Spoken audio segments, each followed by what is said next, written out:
Edu ট্রেন্ডসে আপনাদের সকলকে স্বাগত। আপনাদের সঙ্গে রয়েছি আমি বৃষ্টি। আজকে আমরা যে বিষয়টা নিয়ে কথা বলবো সেটা আমরা এখন খুব হেসে হেসে বলছি ঠিকই, কিন্তু যে বিষয়ে সেই বিষয়টা খুবই গম্ভীর একটা বিষয়। কারণ আমি কথা বলতে চলেছি আজকে শিক্ষা নিয়ে। আমাদের এডু ট্রেন্ডসে শিক্ষার পরিস্থিতি বর্তমানে আমরা যা সমস্ত কিছু খবরে দেখি সেটার সাথে শিক্ষার ব্যবস্থা কতটা মানোন্নয়ন ঘটছে বা কতটা আদৌ যারা স্টুডেন্টসরা রয়েছে তাদের কতটা তাদের মধ্যে শিক্ষা আসছে, কতটা প্রসার ঘটছে, সে সমস্তটা নিয়েই কথা বলবো। আর আপনার সঙ্গে আজকে যিনি রয়েছেন তিনি হচ্ছেন সোমনাথ কলেজের প্রিন্সিপাল ডক্টর ইন্দ্রনীল কর। স্যার আপনাকে অনেক নমস্কার। নমস্কার। স্যার আমি যেটা বলছিলাম যে বর্তমানে শিক্ষার যা পরিস্থিতি আমরা দেখতে পাচ্ছি, প্রচুর খবর আসে।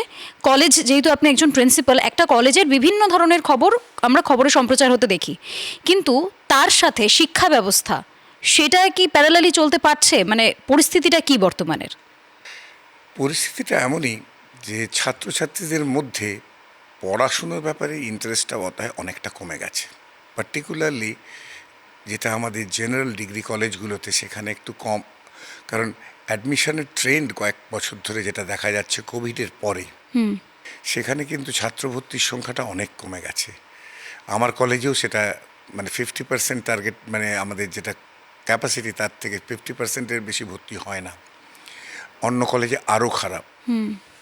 তা সেইটার একটা মানে আমার কাছে যেটা মনে হয় যে বোধহয় আমাদের এডুকেশনাল সিস্টেমটায় কোথাও কিছু সমস্যা হয়েছে, যেটার ফলে আমরা হায়ার এডুকেশনে ছাত্রছাত্রী পাচ্ছি না। আচ্ছা, আর যাদেরকেও পাচ্ছি তাদের মধ্যে পড়াশুনোটা শিখে নিজেকে প্রতিষ্ঠিত করার জায়গায় জাস্ট ডিগ্রি পাওয়ার প্রবণতাটা অনেক বেশি। ডিগ্রি পেতে গেলে যে পড়াশোনাটা করতে হয় এবং শিখতে হয়, সেটার ইচ্ছেটাও হয়তো অনেক ক্ষেত্রে নেই। তার কারণ তারা ভাবতে পারছে না যে এই ডিগ্রিটাই তাকে একটা সাপোর্ট দেবে পরবর্তী জীবনে প্রতিষ্ঠিত হতে। সেই কারণেই কোথাও একটা গ্যাপ থেকে যাচ্ছে। একজন এডুকেশনাল অ্যাডমিনিস্ট্রেটর হিসেবে আমার সবসময় মনে হয় যে বোধহয় কোথাও আমরা সিস্টেমটাতে সেরকমভাবে পেনিট্রেট করতে পারিনি, যে কারণে ছাত্রছাত্রীদের মধ্যে একটা অনুভূতি তৈরি করতে পারিনি যে তাদের পড়াশোনাটা খুব ইম্পর্ট্যান্ট। আর বাঙালির মধ্যে যেটা খুব ইম্পর্ট্যান্ট জিনিস আমি যেটা লক্ষ্য করেছি, যে তাদের আইকিউটা অনেক জাতির থেকেই বেটার। তারা অনেক বেশি অ্যানালিটিক্যাল, যে কোনো সাবজেক্টে কথা বলতে গেলে তারা অনেক ডিটেলে আলোচনা করত, এবং তার কারণ তাদের কাছে তাদের বেসটা ছিল পড়াশুনো। শিক্ষাটা থাকার ফলে তারা সাবজেক্টটা যে কোনো জিনিসের ওপর যখন চায়ের দোকানেও আলোচনা হতো তখনও দেখতাম অনেক ডিটেলে আলোচনা হচ্ছে। মানে ইট ইন্ডিকেটস যে বাঙালির মধ্যে কতখানি মানে কি বলবো, কালচারাল সিস্টেমটা তৈরি হয়েছিল বেসড অন এডুকেশন। আচ্ছা। সেইটার বোধহয় কোথাও একটা গ্যাপ তৈরি হয়েছে। দুটোভাবে হচ্ছে, এক হচ্ছে এই শিক্ষা ব্যবস্থা তাদের মধ্যে কনফিডেন্স আনতে পারছে না। আরেকটা হচ্ছে ডাউন দ্য চেন, যে আমরা যখন এই প্রাইমারি এডুকেশন থেকে যখন দেখছি সেকেন্ডারি এডুকেশন, তারপরে কলেজ এডুকেশনে যখন যাচ্ছি, কোথাও বোধহয় একটা গ্যাপ তৈরি হয়েছে, যার ফলে আমরা সেই ভালো স্টুডেন্টদের পাচ্ছি না। আর পাচ্ছি নার মধ্যে আর একটা চ্যালেঞ্জও আছে। সাধারণ মানুষ মানে মানে অনেক ক্ষেত্রেই মনে করে ফেলছে যে বোধহয় প্রাইভেট এডুকেশন সিস্টেমটা তাকে বেশি সাপোর্ট দেবে সরকারি ব্যবস্থার জায়গায়, অথচ সরকারি ব্যবস্থাতে অনেক কম খরচে পড়াশুনো করা যায়, এবং যারা মাস্টারমশাইরা আছেন তারা খুবই ভালোভাবে পড়ান, এবং মানে ইনফ্রাস্ট্রাকচারও আছে। কিন্তু কোথাও কিছু একটা সমস্যা নিশ্চয়ই হয়েছে, যার ফলে ছাত্রছাত্রীরা এবং তাদের মানে পরিবার পরিজনেরা আমাদের এখানে ভর্তি করতে একটু দ্বিধাগ্রস্ত হয়ে গেছে। মানে আমি যেটা বলছি যে এই যে আপনি যেটা বললেন যে পুঁথিগত শিক্ষা, তার সাথে কোথাও গিয়ে একটা দূরত্ব তৈরি হচ্ছে, এই বিষয়টা কি এর এই কারণে নয় যে প্র্যাকটিক্যালিটিটা অনেকটা কমে যাচ্ছে? মানে আমি যেমন নিজে জার্নালিজমের স্টুডেন্ট, আমি যখন কোনো কলেজে ভর্তি হচ্ছি, আমি পড়াশোনা করছি, আমি তো সেখানে পুঁথিগত বিদ্যাটা পাচ্ছি। পরবর্তীতে যখন আমি ইন্টার্নশিপ করছি তখন গিয়ে আমি বিষয়টাকে প্র্যাকটিক্যালি শিখছি। এখানে কি র্যাশনালিজম কমে যাচ্ছে মনে হচ্ছে না এডুকেশনে?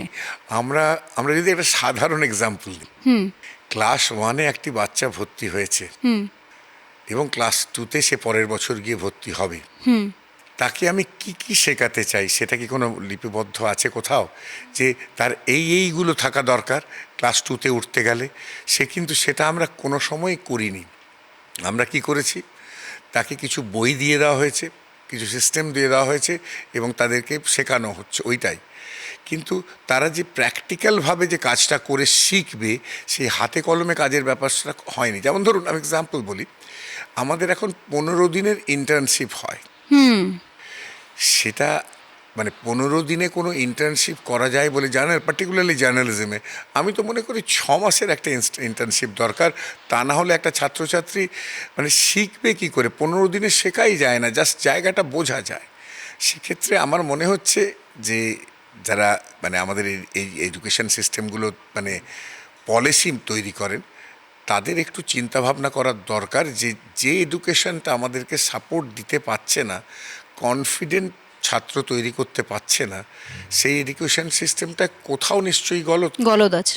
এবং সেই গলদটা আমরা একে তাকে দোষ না দিয়ে নিজেরা এসে যদি একটু বসে ঠিক করতে পারি, তাহলে হয়তো পরবর্তী প্রজন্মের ছাত্রছাত্রীরা বেঁচে যাবে। কারণ সেই ছাত্রছাত্রীদের যদি আমি সাধারণভাবে আমি প্রিন্সিপাল হিসেবে যদি আমি বলি, যে ছাত্রছাত্রীরা আসছে না কলেজে, তাতে হয় কি এটা, যে আমরা ছাত্রছাত্রীদের কোনো সময় প্রশ্ন করি না যে কেন তারা আসছে না, এবং তারা ভাবছে যে এখানে একটা প্যারালাল এডুকেশন সিস্টেম চলে সব জায়গায়, সেটা হচ্ছে টিউশন বা কোচিং সেন্টার্স। সেই প্যারালাল এডুকেশন সিস্টেমটা তারা মনে করে যে ওই প্যারালাল এডুকেশন সিস্টেমে তারা শিখে যাবে, কলেজ বা মানে বিদ্যালয়ে তারা শিখতে পারবে না। তাহলে কতখানি আন্ডার কনফিডেন্স তৈরি হয়েছে, যে আমরা কনফিডেন্সের অভাব বোধ করছি এই প্রতিষ্ঠানগুলোতে, যেখানে আমরা পড়তে যাচ্ছি না, জাস্ট নাম ডিগ্রিটার জন্য যাচ্ছি, ডিগ্রিটা এবং মানে জাস্ট নামটা দেওয়ার জন্য যাচ্ছি, পড়াটা হচ্ছে বাইরে। মানে এটা একটা শিক্ষা ব্যবস্থার উপর একটা বিরাট চ্যালেঞ্জ। আমি মনে করি যে কোথাও একটা সমস্যা হয়েছে, সেটাকে তার মানে কি ক্লাসরুমের যে এডুকেশন ডেলিভারিটা সেটা ঠিক মতো হচ্ছে না। তাহলে সেটার মানে আমাদের কাছে উপায় কি, সেটাকে ঠিক করতে পারি কি? একদমই, এটা সরকারের তরফ থেকে অবশ্যই ভাবা উচিত যে এডুকেশন যেখানে গিয়ে আমরা শুধু ভাবছি এই প্রতিষ্ঠানগুলোতে যাব, নাম লিপিবদ্ধ করবো আর ডিগ্রি নিয়ে ফিরবো, সেটা নয়। প্যারালাল দুটো এডুকেশন চলছে, কোথায় এই গলদগুলো হচ্ছে সেই বিষয়গুলো খুঁজে বের করতে হবে যারা শিক্ষাবিদ রয়েছেন তাদেরকেও, আর সরকারকেও সেই শিক্ষাবিদদেরকে সাহায্য করতে হবে যাতে এডুকেশন সিস্টেমটা অনেকটা বেশি ফলপ্রসূ হয় স্টুডেন্টদের জন্য। আজকের জন্য এডু ট্রেন্ডস এই পর্যন্ত। আপনাদের সকলকে ধন্যবাদ স্যার, নমস্কার।